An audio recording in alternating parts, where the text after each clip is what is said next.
We're going to look at something a little bit different. We're going to look at operations with complex numbers.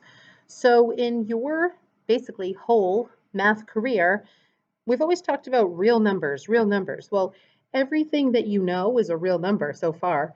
3 is a real number, 0 is a real number, 1/2, -7, the square root of 12, all of those are real numbers. So what makes something a complex number? Another thing it is called is an imaginary number. So what happens if we try to solve a quadratic equation like the following? X squared plus 9 equals 0. So our first step would be subtracting 9 on both sides.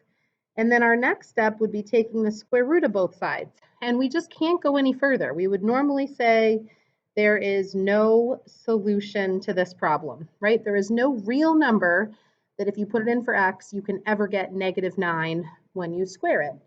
So there's a whole other system of numbers called complex numbers. And the way that you write a complex number is you write the real part of the number first and the imaginary part of the number second. Whatever goes with I is imaginary. It's a complex number because it's made up of a real and an imaginary component. And when you get to things like engineering, they actually use this system of numbers on a two-dimensional plane to help represent points in space. So there's another application of this, and if you take pre-calculus, you'll see complex numbers again that are used to represent points in space. So what is I? So I is the imaginary number, the constant I, is equivalent to the square root of -1. And usually the square root of a negative number has no solution. So from now on, if we see the square root of -1, we're allowed to replace that with the imaginary number I. So let's think of the properties of imaginary numbers. If I take a number and multiply it by itself, that is squaring the number, right? So what is the square root of -1 times the square root of -1? Well, the two square roots would cancel, and we actually get -1.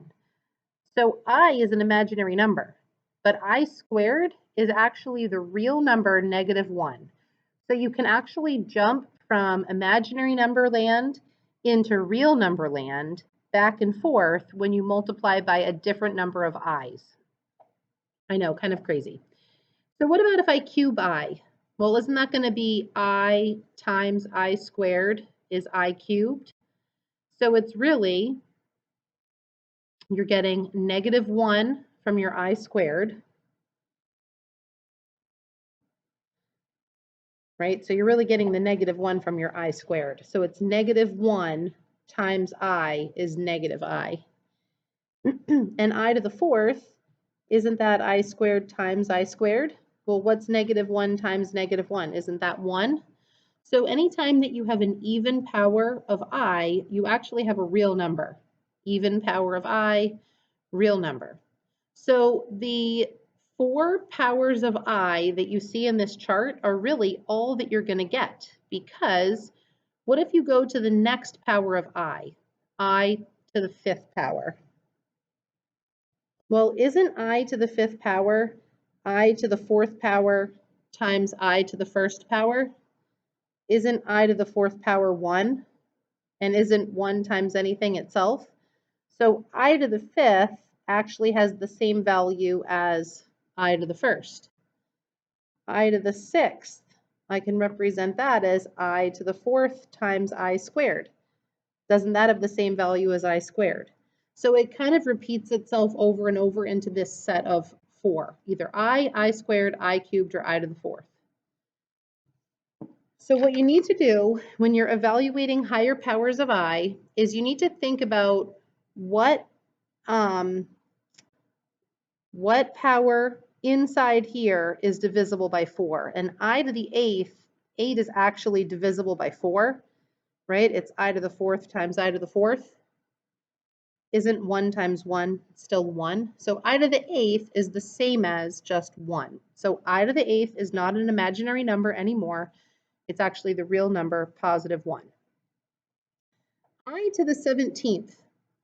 What power of I could be divisible into I to the 4ths? It actually would be I to the 16th.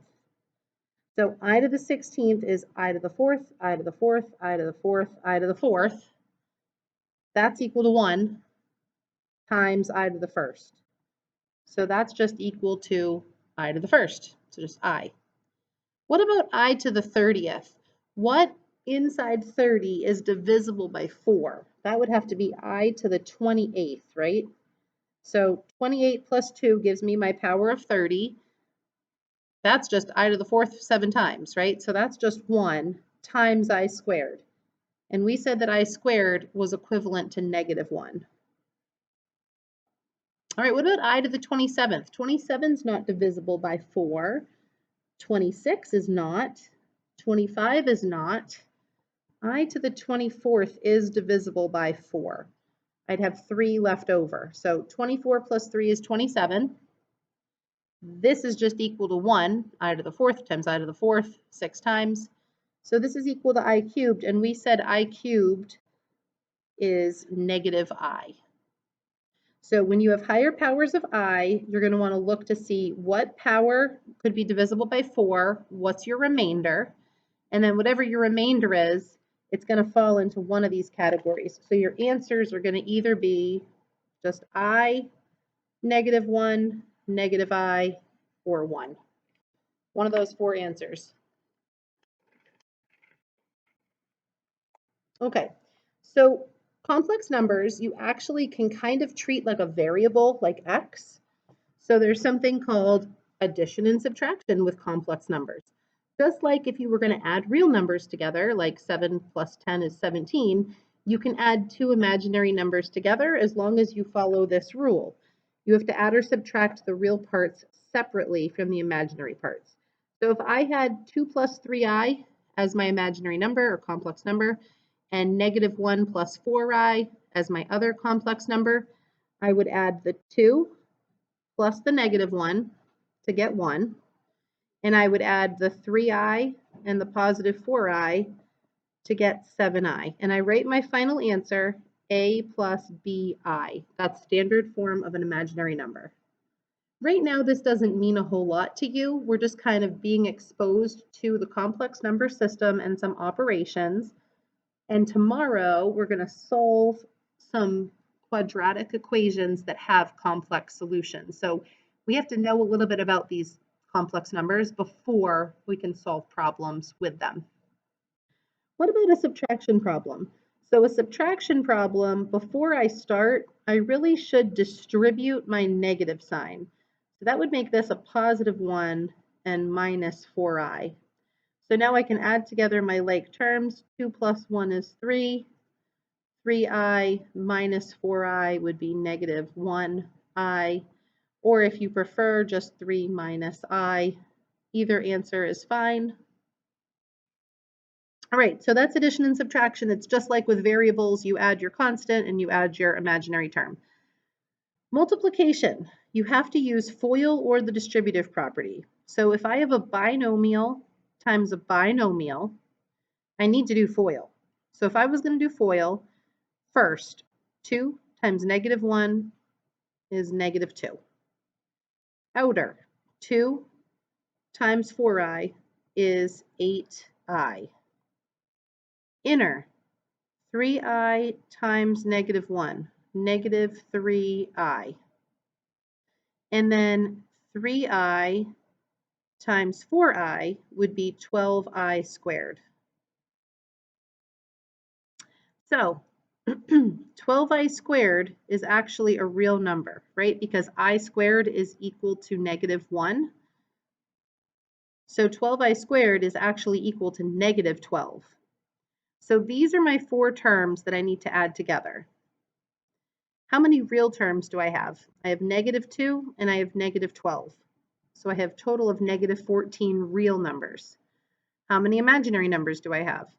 +8i minus 3i. So I actually have 5i imaginary numbers as my final answer. All right, the distributive property. I'm going to take the 8 and I'm going to distribute it to both terms inside the parentheses. So that would give me 56 plus 72i, and I don't need to go any further. So the last operation is division, and division's a little bit more challenging. So it's not just adding and subtracting like terms or foiling. Division is slightly different. So if you have taken geometry, there was a time in geometry or trigonometry when you didn't want to have a radical in the denominator. So the rule in trigonometry was to rationalize the denominator, you had to multiply by that square root over itself, basically so the square roots would cancel and you would just get like 3 in the denominator. The same is kind of true over here. So I want to get rid of I in the denominator. So what I need to do is multiply on top and bottom by I, and I'm going to show you why that is. The whole goal is to get I out of the denominator. So when I distribute I in the numerator, looks like I would get 8I plus I squared. And when I distribute the I in the denominator, I get 4I squared. So let's clean this up a little bit. Anytime you see I squared, what do you have to replace it with? The number -1. So let's rewrite my numerator in the correct order. I really have -1 as the real number and 8I as the imaginary number. So my numerator is -1 plus 8I. In the denominator, I have 4 times -1 is -4. If you want to stop at this step, be my guest. If you would like to go one step further, you really have 1/4 minus 2I. So I took the -1 divided by the -4, got positive 1/4. Took 8I divided by -4, got -2I. Those are equivalent answers. So in this first example, I only had to multiply by I. When you have a binomial in the denominator, you actually need to multiply by the conjugate of the denominator. So what a conjugate is it changes the middle term of the binomial from positive to negative or negative to positive. So I'm going to multiply this fraction by -1, that stays the same, minus 4I. So I have a binomial times a binomial in the numerator and a binomial times a binomial in the denominator, and I specifically chose -1 minus 4I, so these two are conjugates, opposites of each other. So let's FOIL this out and see what we get. 2 times -1 is -2. 2 times -4I is -8I. 3I times -1 is -3I. 3I times -4I is -12I squared. I'll clean that up in a minute. My denominator, -1 times -1 is +1. Something convenient happens. When I do my outers plus my inners, because these are conjugates, I get opposites. So this gives me positive 4I and this gives me negative 4I, and that adds up to 0. So my last term is 4I times negative 4I, so -16I squared. So let's clean this up. Anytime I see an I squared, I need to replace it with a -1. So my real terms in the numerator, I have a -2, and this originally was -12, but I've got -12 times -1 is really positive 12 here. So I have -2 plus 12 would be 10. And then it looks like I have -11I. In the denominator, I used to have -16, but now I have -16 times -1 is positive 16. So that makes my denominator 17. If you'd like to leave your answer in that format, or if you want to change it into kind of that broken apart standard form format, either of those would be correct answers. So you have guided practice to do on the next page. So you've got some powers of I, adding and subtracting, multiplying, and dividing. So you're going to take some time and try those examples and send in that page. Thanks.